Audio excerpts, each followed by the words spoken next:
స్వస్థతశాల ఇది నా యేసు నివసించశాల.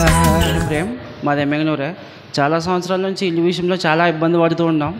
మా దగ్గర డబ్బు ఆస్తున్నంత వరకు కట్టించుకోలేని పరిస్థితి.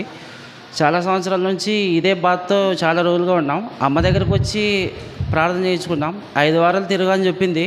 5 వారాలు తిరిగే లోపలే నా సమస్యలు అన్నీ తీరిపోయి ఈరోజు ఇల్లు కన్స్ట్రక్షన్ స్టార్ట్ అయింది.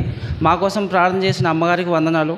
అయ్యగారికి అమ్మగారికి వందనాలు. ఇక్కడ చేరిన ప్రతి ఒక్కరికి వందనాలు. ఒకసారి ఇక్కడ చర్చికి వచ్చినాను, నేను ఏమో చర్చిలే అని నిర్లక్ష్యం చేసినాను. అయ్యగారితో ఇలా నా బాధ అంతా చెప్పినాను. అమ్మ 7 వారాలు తిరుగు తగ్గుతుంది అని చెప్పినారు. 7 వారాలు తిరిగాను. ముందుగా ఆపరేషన్ చేసుకున్నాను, అపెండిక్స్ ఆపరేషను. అయినా 4 నెలలలోటే బాగున్నాను. మళ్ళీ ఏమాటంటే అదే వచ్చింది కడుపు నొప్పి. నెలమంతా అయిపోయిన తర్వాత వస్తుంది నాకు కడుపు నొప్పి. నరకం చూసేదాన్ని, రూమ్లో ఎంత ఏడ్చేదానంటే అలా ఏడ్చేదాన్ని. దేవుడా నేను ఏం తప్పు చేశాను, నాకు ఇంత పెద్ద శిక్ష వేశావు, నన్ను ఇప్పుడు తీసుకువెళ్ళు అని నేను ఎంత మొరపెట్టి ఏడ్చినానంటే దేవుని మాత్రమే తెలుసు. దేవుని గురించి తిట్టుకున్నాను. నేను నాకు ఎందుకు ఇలా జీవితం ఇచ్చినావు, నేను ఇప్పుడు తీసుకెళ్ళు అని ఎంత ఏడ్చినానంటే నాకు మాత్రమే తెలుసు. కానీ ఇక్కడికి వచ్చిన 7 వారాల తర్వాత ఒక్కసారి కూడా నాకు కడుపు నొప్పి రాలేదు. ఇక్కడ చేరినానో లేదో కడుపు నొప్పి ఇప్పటికీ లేదు నాకు. జీవితాంతం నేను ఎంతకాలం ఈ మందిరానికి వస్తాను, ఉపవాసం ప్రార్థనలో ఉంటాను. ఎంతమంది డాక్టర్లు నన్ను ఏమి చేయలేదు. కేవలం అయ్యగారు అమ్మగారు ప్రార్థన వల్లే నన్ను స్వస్థ కలిగించినాను. దేవాది దేవునికి ఇదే నాకు సాక్ష్యం. పేరు జ్యోతమ్మ. బెస్ట్ సస్యశాలలో ఒక మంగళవారము మా పాపని తోలుకొని వచ్చింటే మా పాప గర్భవతి. కుమారుని కోసం ప్రార్థన చేయమంటే మంగళవారము కుమారుని ఇచ్చినాడు. దేవునికి వందనములు. మరి 2 వారములు ఆపరేషన్ జరగకుంటే అమ్మాయ ప్రార్థన చేసింటే ఆపరేషన్ కూడా జరిగింది. మరి దినం ప్రార్థన చేయించుకోండమ్మా ఆపరేషన్ జరుగుతుందంటే ఆపరేషన్ కానీ జరిగింది. ఇంటికి వచ్చినాడు మా కుమారుడు.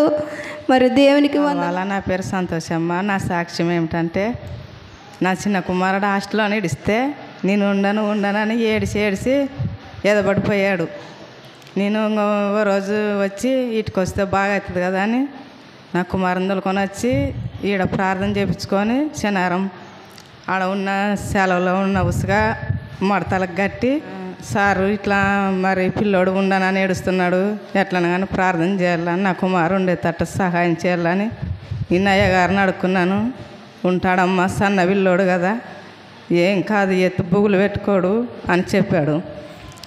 నా కుమారు ఉండడని సన టెన్షన్తో బాధతో కన్నీటితో ప్రార్థన చేసుకున్నాను ఇటుకొచ్చి. ఆయన ఇప్పుడు ఆడ ఉండేటట్టు సహాయం చేశాడు దేవుడు. అయ్యగారు చేసిన ప్రార్థన కానీ మేలే అయింది మాకు. నీ చాలాకు వచ్చి సాక్ష్యం చెప్తా, నేను కానకేస్తా, మమ్మల్ని ఊరికి పంపించే సహాయం చేయని ఏకజామున ప్రార్థన కన్నీటితో చేసుకున్నాను. 8 గంటలకే డబ్బులు ఇస్తాం రా అని పిల్లంపించినారు. ఇంకా సంతోషంతో వాళ్ళ ఇంటికి పోయినాను, చేసిన వాళ్ళ ఇంటికి. నువ్వేం బాధపడద్దమ్మా, మేము డబ్బులు ఇస్తాము, నువ్వు ఫెయి మరిగానరా అని చెప్పారు. దేవా తండ్రి, నేను అనుకునేది నా కోరిక నెరవేర్చావు. అలాగ వచ్చి నేను సాక్ష్యం చెప్తా.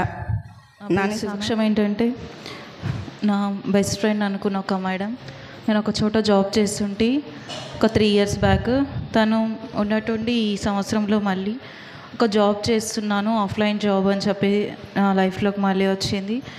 తను చేస్తున్న జాబ్లో 6 మంత్స్ నుంచి చేస్తుంది. కొత్త మెంబర్స్ని జాయిన్ చేసుకుంటూ మంచి వర్క్ ఫ్రమ్ హోమ్లా చేస్తున్నది. ఒక పోయిన మంత్ ఇంతమంది నమ్మారు, నువ్వైతే నమ్మట్లేదు, నేను కూడా ట్రస్ట్ చెయ్యి అంటే, సరే ఇంకా 6 మంత్స్ నుంచి అడుగుతుంది కదా, ఒక మంత్ ఇన్వెస్ట్ చేద్దామని అమౌంట్ ఇన్వెస్ట్ చేసాం, ఒక 5,000 వరకు. అప్పటి వరకు తను అందరికీ ఆఫ్లైన్ అని చెప్పి నా ద్వారా కూడా ఒక 2-3 జాయిన్ చేసింది. వీళ్ళు జాయిన్ చేసిన వాళ్ళు కొత్త మెంబర్స్. ఆమె చెప్పింది విని హ్యాపీగా అమౌంట్ వచ్చింది, సగం అమౌంట్ తీసుకున్నారు, మంచిగా ఉంది. ఇంకా ఎక్కువ అమౌంట్ పెట్టే వస్తుంది కదా అని చెప్పి ఎక్కువ అమౌంట్ పెట్టేశారు.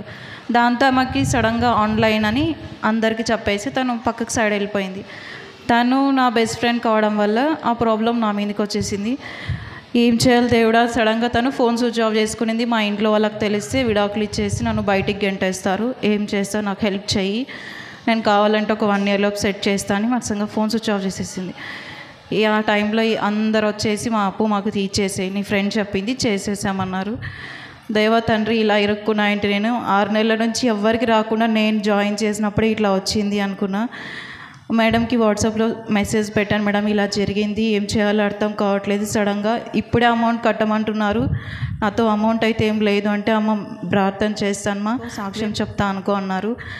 అయినా కూడా వాళ్ళు అస్సలు వినలేదు. నిన్న మంగళవారం వచ్చాను మేడం దగ్గరికి, మళ్ళీ అమ్మ ఇట్లా కేసు పెడతామంటున్నారు, ఆ అమ్మ ఎక్కడ ఉందో కూడా నాకు తెలీదు, స్విచ్ ఆఫ్ చేసుకునింది, అంత అమౌంట్ అయితే నేను సరి చేయలేను సడన్గా అంటే అమ్మగారు ఏం భయపడద్దమ్మా, అమౌంట్ పే చేయడానికి దేవుడు హెల్ప్ చేస్తారు, ఈ వీక్ కాకపోతే నెక్స్ట్ వీక్లోనే మొత్తం అమౌంట్ కట్టేసి నువ్వు కట్టిన అమౌంట్కి డబల్ అమౌంట్ దేవుడు హెల్ప్ చేస్తాడు, ప్రేయర్ చేసుకో అని చెప్పారు.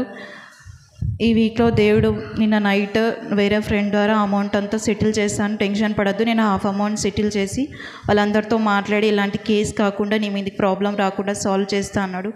ఈరోజు మార్నింగ్ ఆ ప్రాబ్లం సాల్వ్ అయింది. మేడం చెప్పిన విధంగా చాలా అంటే చాలా మేలు జరిగింది.